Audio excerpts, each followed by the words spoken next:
Hi, today I have a message called The Being You Are, and here is the short version.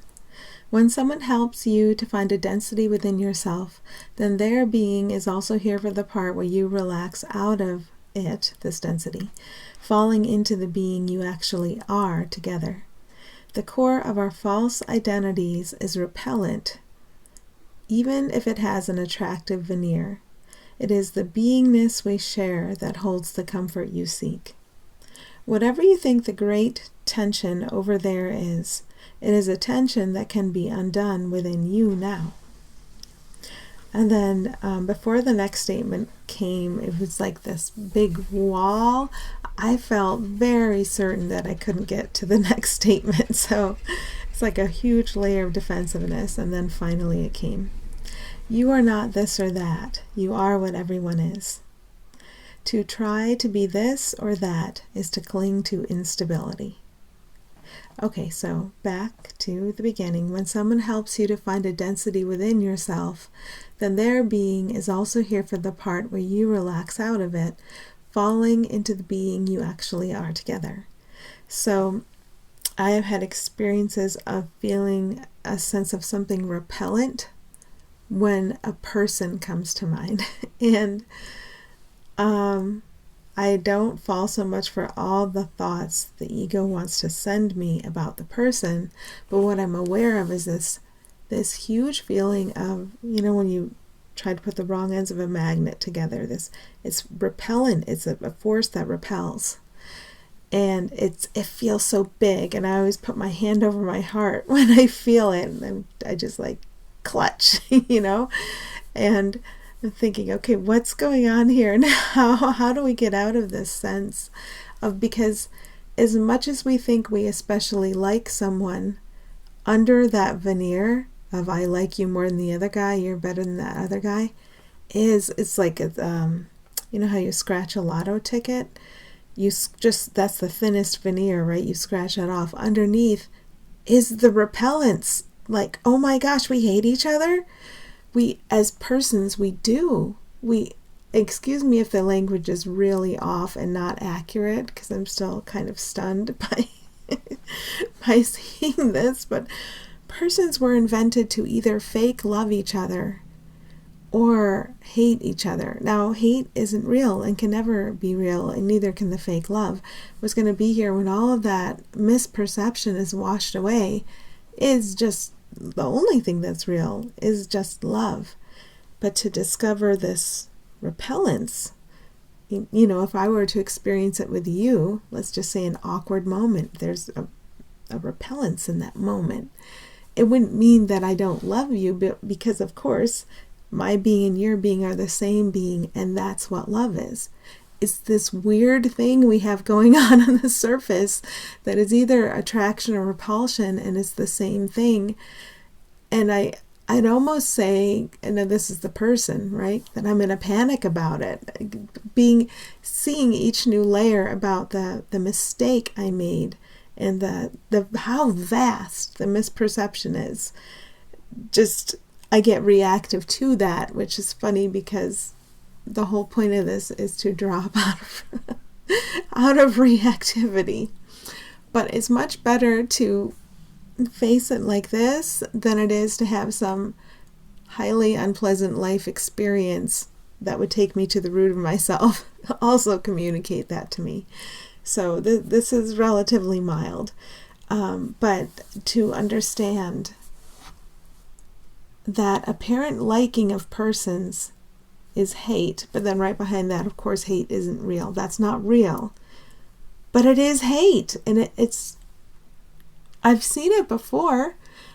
It's just seeing it today. It's stunning. And hate's an illusion, but I've been wanting illusions, right? You can only see what you want to see. You can only experience the illusions you wanted. And to get to this idea of, I wanted this illusion of fake love or liking covering up hate, I am freaking crazy. And I mean, in that sense, everyone is, well, just the false selves, not their being. Our shared being is sane. So that that gives us more and more reason to rely upon our shared being. Not to say this person is sane and I will trust this person, and that person is insane and I will not trust that person, but to understand I have been subscribing to this overall insanity, and I see the veneer of that, whether it looks pretty or ugly. I've been seeing it on everything, and that's crazy. And we might be ready to see what wants to shine through all of that right now, to stop chasing after, avoiding the things that look ugly and trying to run toward or acquire or grasp the things that look pretty, and to finally drop all that.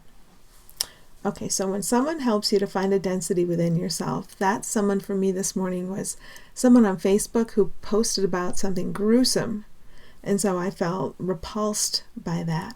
So that person helped find that being helped me find that density within me. She did me a favor. But you sometimes will confuse the teacher, the one who helped you find the density within yourself, and will feel the repulsion. The repulsion is my attachment to this density that is the cause of my seeing insanity everywhere. So I know this language is hyperbolic, and I'm doing the best I can. Okay. So she's my teacher, and sometimes I will believe, oh, I'm repulsed by the person. They're not the person, they're the being. You can't be repulsed by a being, you're just with all the beings.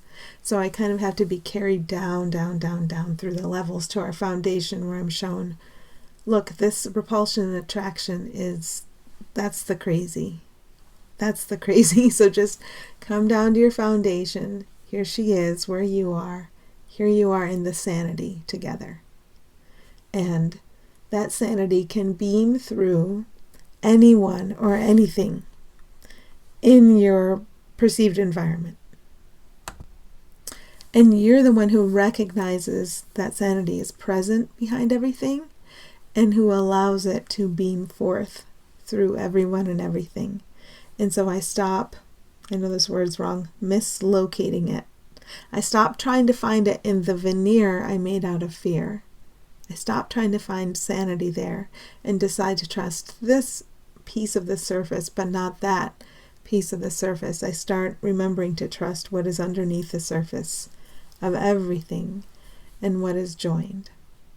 Okay, so when someone helps you to find a density within yourself, then their being is also here for the part where you relax out of it. She was waiting for me down at my foundation, my teacher, because everyone I think of or everyone I meet, they're both my student and my teacher. We're equal. We're all equal. That includes our brother Jesus or any non-physical helper being. They would never want us to elevate them above us, because that's where we get so confused. So they always say, hey, I'm right here. I'm with you. I'm meant to be here with you. You're with me. We're equal. And at that level, that's where the sanity is, and that's where we can begin to draw on that. Okay, the core of our false identities is repellent, even if it has an attractive veneer. Think of how marriages end in divorce, right? It is the beingness we share that holds the comfort you seek. So it doesn't matter if you're married or not, you're encountering beings, even in the form of objects. Everything has the light behind it, and the light is the being. So the screwdriver, right, is a being, not a separate being. We all share a beingness, and this life can shine through everything. A particle of dust or a person, a particle of dust or a person. So we get to the point, we're not there, where we don't make the particle of dust more or less important than the person. We look through the person. We learn to look through the person and not try to think that what we want is in the person. So we want to draw that person close to us and keep that person, and not think that what we want to avoid is in that person. So we need to push that person away. and keep them away. Now, when we're in great fear associated with a person, we are very likely to experience unpleasant outcomes with those persons. And sometimes you can do something about that, and sometimes you can't, physically speaking. But it's not like you should ignore the very fearful message you get to move away from somebody. You should move away, because in that moment you're in fear. You're not seeing their being. You're not aware of your constant communication with their being. And you need to look into me. Let's use I language. I need to look into my mind and find where I'm afraid and set the thoughts aside and sink into the level where we're joined. And that's better done long distance until I have my shit together. And then I could be with someone.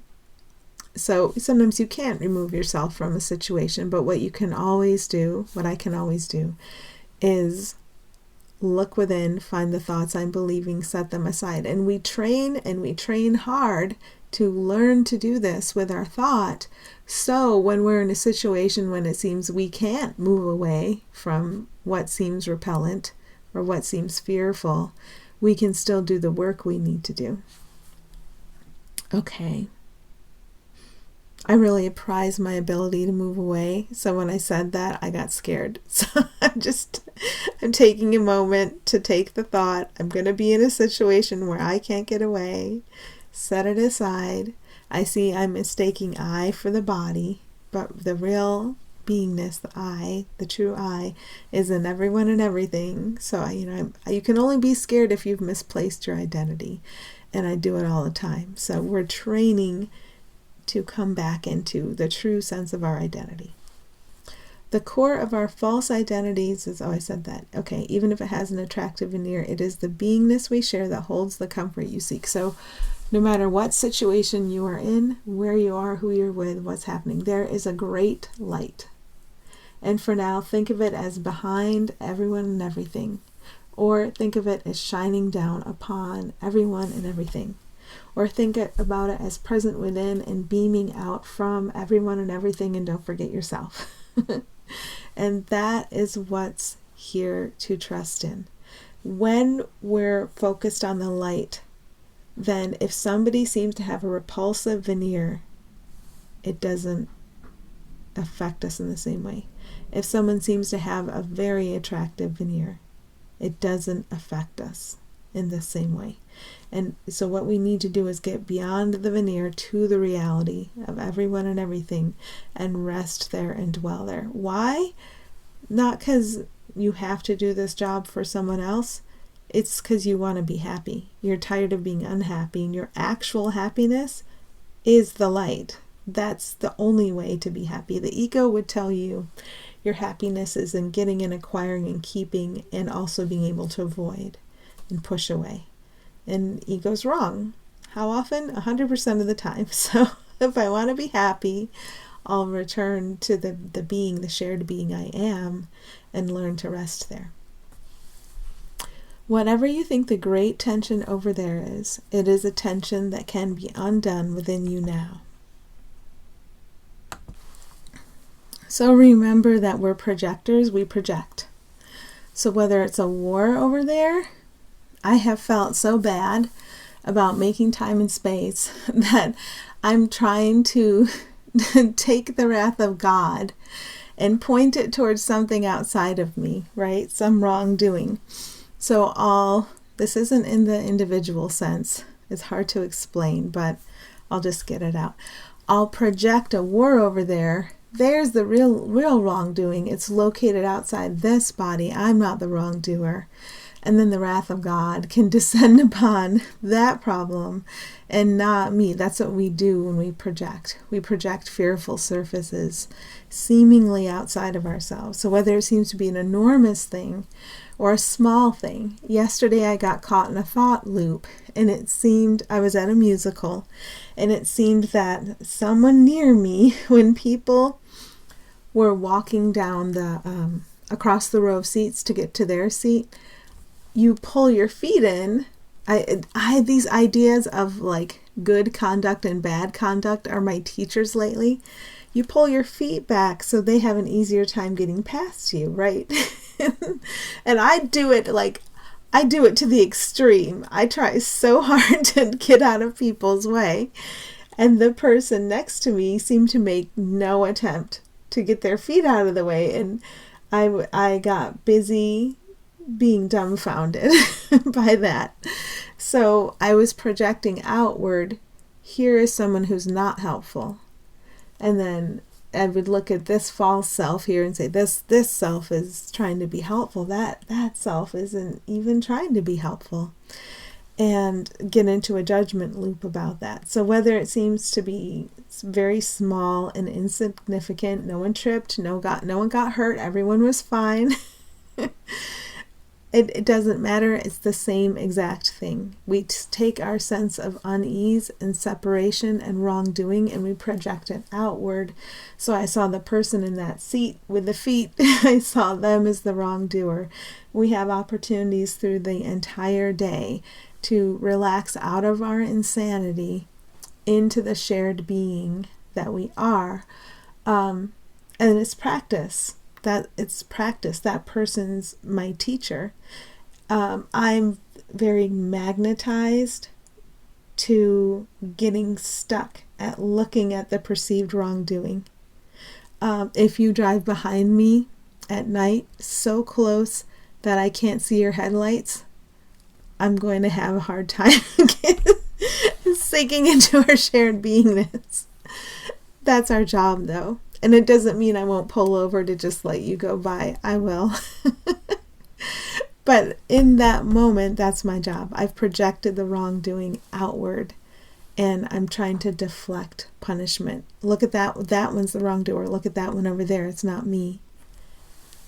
Okay. And I just feel like I want to say this is based on the idea that we make everything we perceive with the thoughts we believe. So to come back to that foundational thing, and any eye can say this, it's like, are you in my dream or am I in your dream? It's one, we're the one dreamer together, but we think we're separate. It's like a filter we're looking through. Okay, and then here's the part where I ran into this belief, and it was like a wall that whatever the next statement was, I couldn't get to it. I just wouldn't be able to. So I had to wait for quite a while and just be patient. And there was part of me, the same part of me that knew it would come. And that's the part of me that got me to wait. But the surface part of me just refused to believe that I could get to the next statement. Okay, you are not this or that.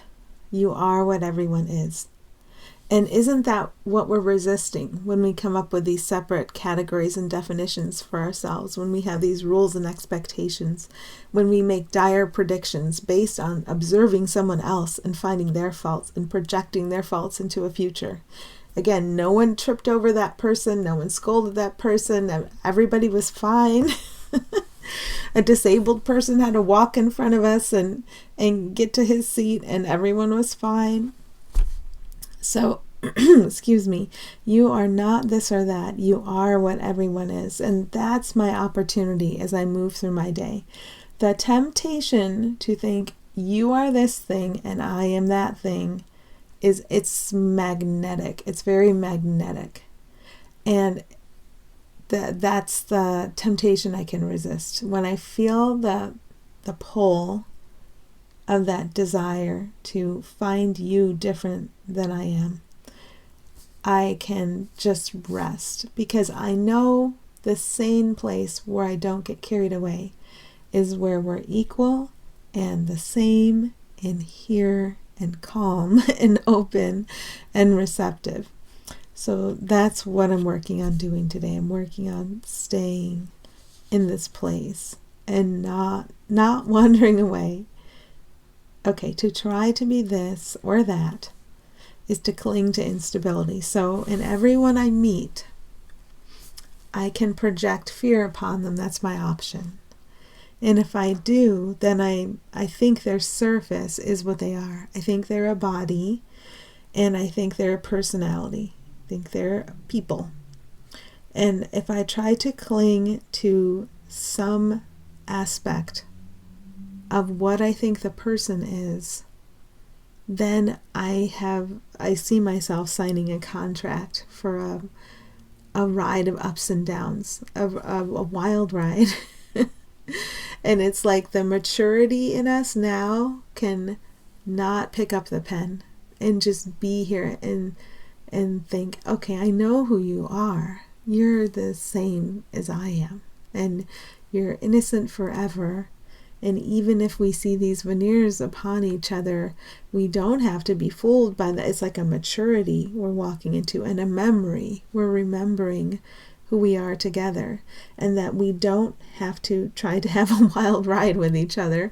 We can simply be here and be open and receptive to what would guide us both, and to stay together in space, stability, together, instead of signing up for instability. So wherever I am, whoever I'm with, everyone is my teacher and my student, and everyone will benefit from the work I'm doing to stay in a stable place, and I'll benefit from anything you're doing to recognize everyone as they are and to stay in a stable place. But no matter if you're doing that work or not, let's say you're really engaged in that magnetic space where you're on the wild ride, you're going to help me feel it. I'll put my hand right on my heart and feel, oh, here's where I'm attached to the instability. Here's where I think the instability is still attractive.